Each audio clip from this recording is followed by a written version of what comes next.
I worry that I've been in my journey too long and I definitely won't recover. Forget it. There is never somebody who's ever come in the door to me and I've ever thought there's no chance of recovery. It doesn't exist. And I've seen what you would consider the worst cases of OCD on the planet. People that haven't left the house in 25 years. People that haven't spoken for 3 years. People that are in the hospital have made the 6th suicide attempt this week, and their family have called me and put me on the phone with their family and them to help save them, save their life basically. So those situations are very difficult. I often say my job is at times a bit like working in an ICU. It's it can be very, very full on. You've got to be ready for any situation that can happen. Now, in relation to your question, I think it's been too long and I won't recover. Forget it. People come in at 70 years old to me. That's rare. It doesn't happen that often. And by the time people get 70, I think I've had OCD for a long time. I'll put up with it. They get used to that sort of position, coasting or doing the best they can because they didn't have the tools that we have today.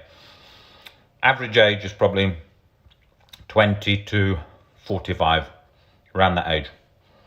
Most people on social media, usually younger, usually people that want to get better and change their life when they're young and they found out about OCD recovery and so on. So they're productive there to really make a change.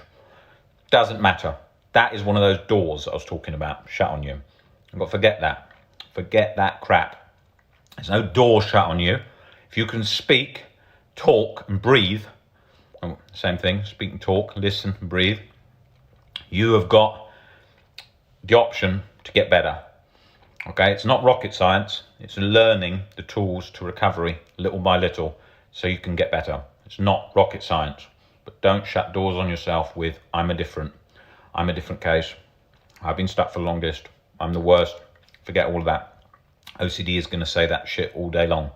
You're the worst. Oh, you can't do it. If only you'd found out about this last year, whatever. Forget it. Absolute crap. Doesn't make any difference. There's no treatment-resistant OCD either. Never seen a case. And like I said, I've worked with thousands and thousands of people, tens of thousands of people.